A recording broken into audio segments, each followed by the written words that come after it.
Un jeune gorille frappait frénétiquement à la porte en bois du vieux poste des Rangers, ses petits poings résonnant dans le silence de l'aube africaine.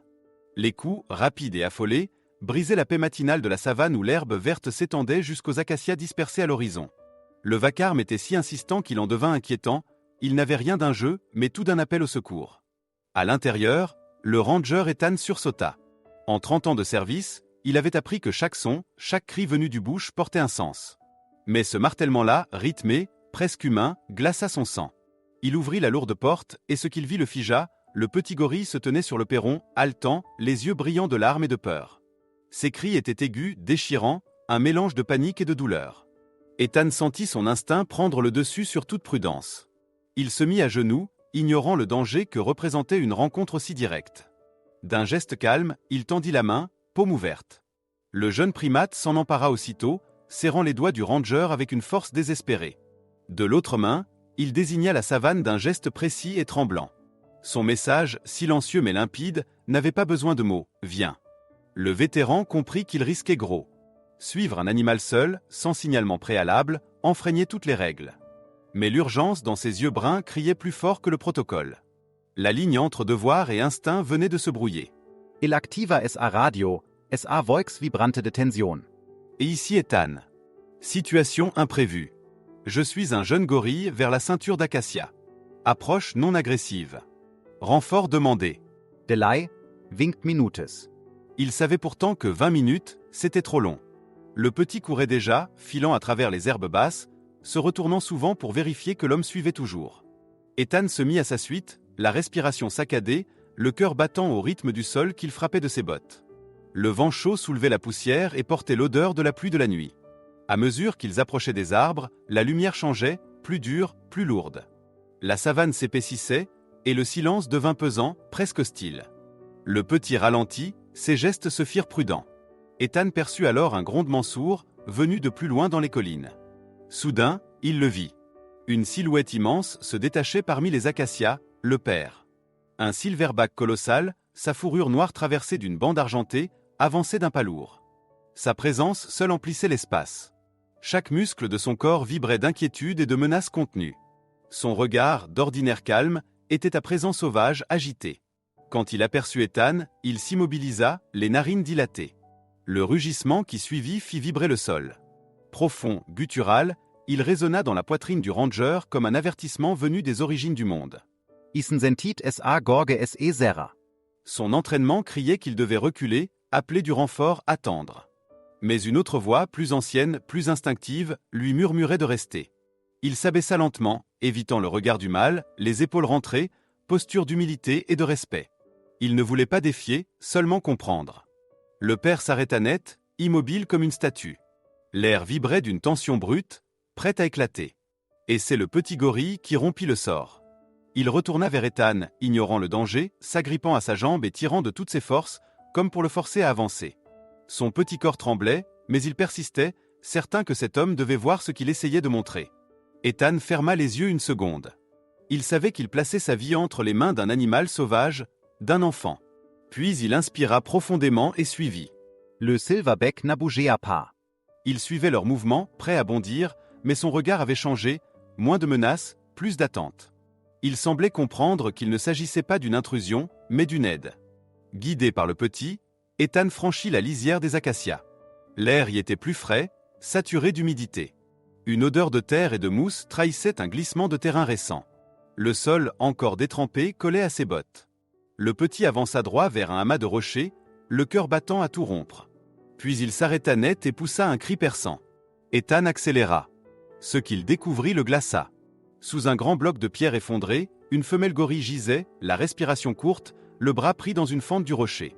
Sa peau gonflée, ses gémissements étouffés parlaient d'une douleur insupportable. Le sang avait cessé de circuler dans son membre, déjà gonflé d'un violet inquiétant. Le petit hurla, agrippant l'épaule de sa mère. Ethan tomba à genoux. Le bloc devait peser près d'une demi-tonne. Impossible à bouger sans aide. Il sortit instinctivement sa radio, aucun signal. L'équipe ne serait pas là avant 20 minutes. La femelle, elle, n'en avait peut-être que 5. Derrière lui, un souffle lourd fit frémir les feuilles. Le père venait d'approcher, ses pas secouant le sol. Son immense ombre recouvrit le ranger. Ethan leva lentement la tête. Leurs regards se croisèrent, celui d'un homme et celui d'un monstre de puissance, unis par la même panique. Ce fut un instant suspendu, irréel. Il n'y avait plus de frontières, plus de peur. Juste deux êtres face à la souffrance d'une même vie. Ethan comprit, il n'était pas venu ici par hasard. Le petit avait cherché un allié. Et cet allié, c'était lui. Ethan resta un instant figé, les genoux dans la boue, incapable de détourner les yeux de la scène devant lui. La femelle gisait au sol, la tête appuyée contre une racine humide. Son bras, coincé sous la pierre, gonflait à vue d'œil. La circulation s'était arrêtée. Ses yeux, vitreux mais lucides, se levèrent vers lui avec une détresse silencieuse. Elle ne criait plus. Son souffle court disait tout, la douleur, la peur, la résignation. L'expérience d'Ethan prit le dessus. Son esprit calculait, le bloc faisait bien 500 kilos, peut-être davantage.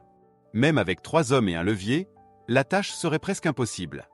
Et surtout, pour agir, il faudrait neutraliser le mâle, amener du matériel lourd, attendre. Il leva un regard vers la femelle. Elle n'avait pas ce temps-là. 5 minutes, 10 tout au plus, avant que le choc ou l'asphyxie ne l'emporte. Il se releva brusquement, le cœur battant à tout rompre. Le père gorille venait d'approcher, son ombre recouvrant presque la femelle. Le géant respirait fort, la poitrine soulevant des vagues de muscles. Son odeur âcre remplissait l'air, mélange de terre, de peur et d'une douleur qu'Ethan reconnaissait, celle de perdre. Le ranger resta immobile, la radio encore dans la main. « Calme-toi » murmura-t-il presque pour lui-même. « Tout va bien. On va la sortir de là. » Il parla lentement, sans savoir pourquoi. Peut-être pour se convaincre, peut-être pour apaiser la bête qui le fixait. Le silverback se pencha, émit un grondement sourd. C'était un son qu'Ethan sentit dans sa poitrine, ni colère, ni menace. Une plainte. L'homme fit un pas, désigna la pierre, puis la main du gorille. Son geste était simple, universel, « aide-moi ». Le silverback resta figue. Ses yeux passaient de la femelle à l'homme, hésitant entre instinct et compréhension. Ethan savait qu'il jouait sa vie. Un geste de travers, un cri, et tout serait fini. Pourtant, il sentit que quelque chose changeait. Le gorille ne grognait plus. Ses épaules s'affaissèrent légèrement. Alors Ethan chercha autour de lui. Il aperçut une grosse branche tombée au sol, épaisse comme sa cuisse. Il la prit, la glissa sous le bloc, cherchant un angle. La pierre ne bougea pas d'1 millimètre. Il serra les dents, poussa de toutes ses forces, ses muscles hurlèrent. La voice craqueva. Et soudain, il sentit une autre force sur le levier. Une main noire, énorme, venait de se poser à son extrémité. Les doigts du silverback, noueux et puissants, entouraient le bois. Sans un mot, sans un rugissement, le père venait de s'engager. Ethan eut un frisson d'effroi mêlé d'admiration. « D'accord, mon grand » murmura-t-il d'une voix tremblante. « À mon signal. Ensemble. » Le gorille planta ses pieds, agrippa une racine pour se stabiliser. Leurs regards se croisèrent. Un pacte silencieux venait d'être scellé. Ethan inspira, puis hurla. « Maintenant !» Les deux poussèrent d'un même élan. Le rugissement du gorille résonna comme un tonnerre. Le sol trembla sous la force libérée. Le bois gémissait, la pierre vibrait, résistait encore. Ethan sentit ses bras brûler, son souffle se briser, mais il continua. Un grincement sec fendit l'air. La pierre venait de bouger d'1 pouce. « Encore !» cria-t-il. Ils recommencèrent. Une seconde fois, le levier se tordit, la roche grinça. Le sol se déroba presque sous leurs pieds, mais ils tinrent bon. L'écart s'ouvrit de quelques centimètres de plus. La femelle, dans un sursaut d'instinct, tenta de tirer son bras. Le cri qu'elle poussa fit vibrer l'air. Isen hurla. Une dernière. Allez. Le gorille rugit à nouveau, un cri ancestral, brut, qui fit fuir les oiseaux alentour. Ensemble, ils poussèrent une 3e fois. Le bois se plia sous la tension, la pierre se souleva d'une poignée de centimètres supplémentaires, juste assez. La femelle, dans un dernier effort, retira son bras et s'effondra contre la terre humide. Son petit accourut aussitôt, se blottissant contre elle, émettant de petits sons stridents. Le silverback lâcha la branche, haletant, le torse trempé de sueur. Ethan tomba assis, vidé. Le silence retomba brutalement, interrompu seulement par le souffle rauque des 3 gorilles. Il regarda ses mains, couvertes de terre et de sang, puis leva les yeux vers le mâle. Le géant se tenait debout, respirant lourdement, les épaules encore contractées. Leurs regards se croisèrent à nouveau. Plus rien d'hostile, plus rien d'animal. Seulement une reconnaissance muette.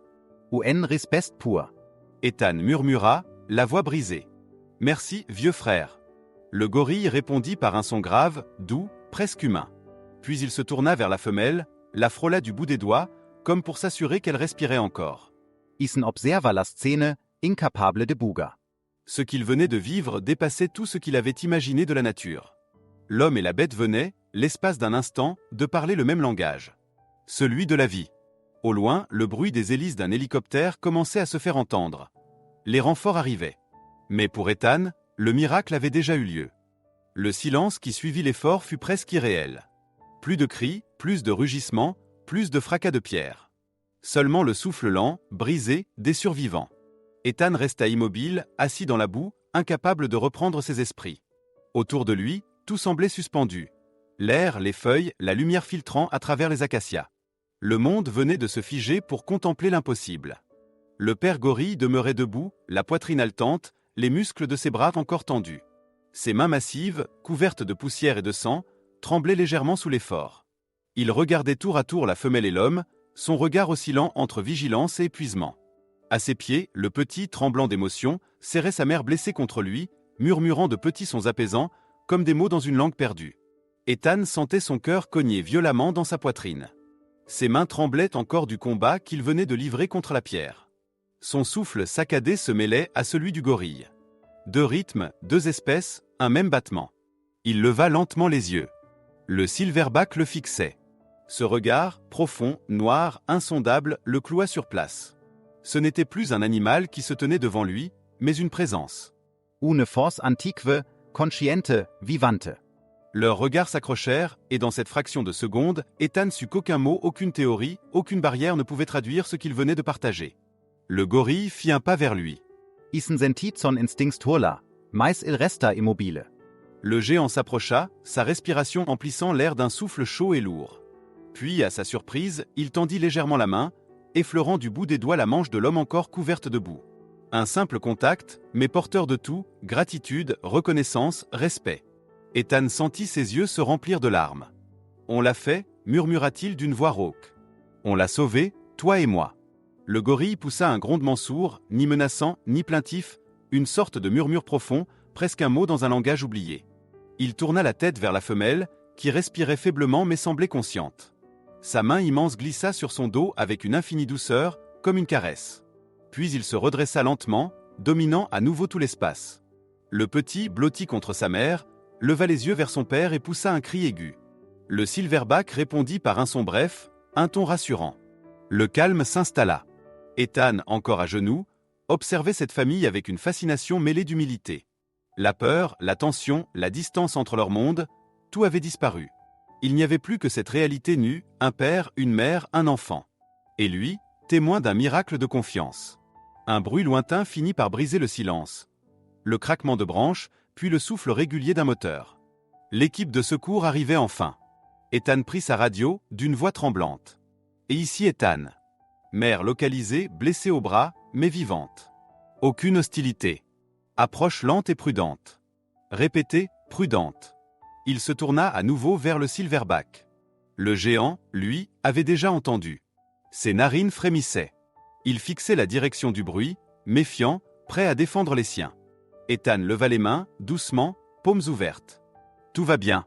Ce sont des amis. Ils vont l'aider. Pendant une longue seconde, le gorille resta figé, les muscles tendus. Puis, lentement, il recula, se plaçant derrière la femelle et son petit. Il resta là, immobile, comme un rempart silencieux. Les Rangers surgirent enfin dans la clairière, armés de fusils tranquillisants et de matériel médical. Ils s'arrêtèrent net à la vue d'Ethan, assis dans la boue, à quelques mètres d'un silverback géant. « Seigneur !» souffla l'un d'eux. Ethan leva la main, leur intimant de ne pas tirer. « Baissez vos armes. » Pas de danger. Regardez. Tous observèrent, stupéfaits. Le gorille mâle se tenait droit, mais calme. Ses yeux n'exprimaient plus la fureur, seulement la vigilance. Il laissa les hommes s'approcher lentement de la femelle. Le vétérinaire posa un genou à terre, jeta un regard à Ethan, puis examina la blessure. Coupure profonde, mais pas de fracture. On peut la sauver. Ces mots tombèrent comme une bénédiction. Ethan ferma les yeux, un poids immense s'envolant de ses épaules. La mère serait soignée, le petit sauverait sa famille. Tout cela grâce à une décision que la plupart auraient qualifiée de folie. Quand les hommes commencèrent à soulever la femelle sur une civière, le silverback s'agita. Son grondement fit vibrer la clairière. Ethan se leva aussitôt, levant les bras, s'interposant doucement. « Du calme, mon grand. Elle revient bientôt. Je te le promets. » Le géant le fixa longuement. Puis, contre toute attente, il se calma, se contentant d'un profond souffle de résignation. Il semblait comprendre. La femelle fut emmenée, lentement, sous le regard du père. Le petit hésita, puis suivit l'équipe, s'accrochant au brancard. Ethan resta seul quelques secondes face au gorille. Le vent agitait les feuilles, une poussière dorée dansait dans la lumière. Le ranger s'inclina légèrement, comme devant un roi. « Merci, murmura-t-il. Tu lui as donné la force de vivre. » Le silverback resta silencieux. Il tourna lentement la tête, observa une dernière fois l'homme, puis poussa un petit son grave, un simple souffle, mais qui, dans la langue du sauvage, disait tout « Je te reconnais ». Il se détourna ensuite, s'enfonçant dans la végétation. Sa silhouette massive disparut peu à peu entre les troncs. Ethan resta là, seul, le regard perdu dans les arbres. Il n'avait plus peur, plus de doute. Ce jour-là, il avait vu ce que peu d'hommes voient, l'intelligence d'un regard, la grandeur d'un silence. Des années plus tard, on parlerait encore de cette histoire dans les couloirs du sanctuaire. Les scientifiques y verraient la preuve de la conscience animale, les journalistes un miracle. Mais pour Ethan, il n'y avait pas de théorie, pas de miracle. Seulement une vérité simple. La confiance peut sauver des vies, même quand elle traverse des espèces. Et dans le cœur du ranger, ce regard, celui du géant noir aux yeux d'ambre, resterait à jamais gravé comme la plus belle des rencontres entre l'homme et la nature.